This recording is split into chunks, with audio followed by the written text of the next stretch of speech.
Investigators with the Vice and Narcotics Bureau showed up with a search warrant at this man, Charles Pogan's house. Police opened the trunk. That's where investigators say they found more than 200 counterfeit $10 bills. At this point, they believe that he is running somewhere northbound down these train tracks. These are not your ordinary playing cards. Actually, all 52 have a different face and story of a cold case. He's installing cameras in and outside of his business to catch the person behind it. People in the community say they want to know more information and when the caution tape is coming down. This is what the front of the Edward Jones building looks like right now, and probably what it'll look like for at least the next month or maybe even more.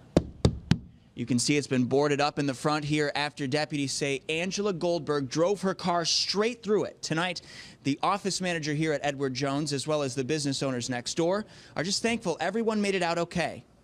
Last night I didn't sleep hardly at all because it was just I just kept picturing that car coming at Pam. Sights and sounds of this wild crash are still flashing in Brian Sumwalt's head.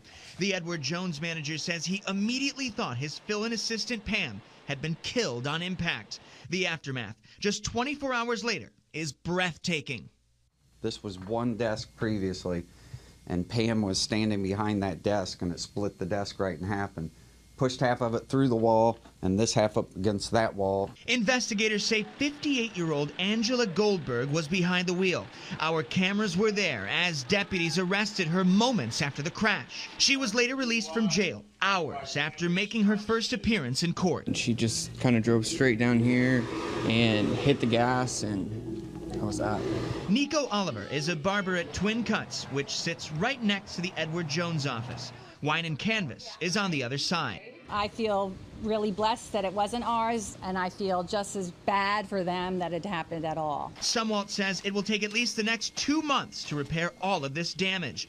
For now, his main concern is Pam's recovery. She's beat up, bruised up a little bit.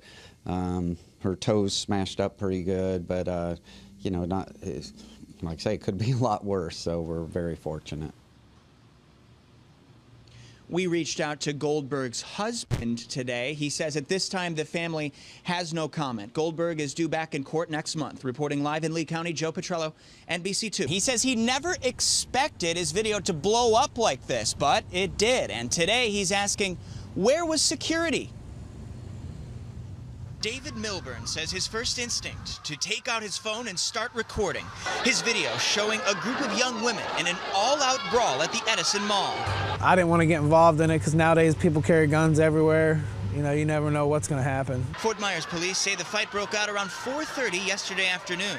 At one point during the mayhem, this woman getting beat down is kicked in the face by another young woman as she's pushing around a baby in a stroller. The child is then left alone, off to the side as the two continue to duke it out. Milburn says he has no clue why it started. They could have been prevented because they argued for about, before a fist was thrown, they argued for quite a while. You know, security guards can get there pretty quick, and I just didn't, there was no security guards, nobody. The Edison Mall general manager told us he had no comment, and he is still gathering information right now. Frequent shoppers at the mall, like Becca Carter, say the video leaves them scared and confused. I was trying to figure out what started it, what was going on, where it came from. Fort Myers police say they arrived to the mall after the fight had already ended, and right now investigators are looking into it as a simple battery. Reporting live in Fort Myers, Joe Putrelo, NBC2. Investigators are still out here combing this McDonald's and surrounding businesses for clues, and with no reported arrests up to this point, the concern in this busy community continues to grow. A wild scene unfolding at the McDonald's off Daniels Parkway overnight. Deputies say 20-year-old Donovan Gale and 2 others were shot just before 3 this morning.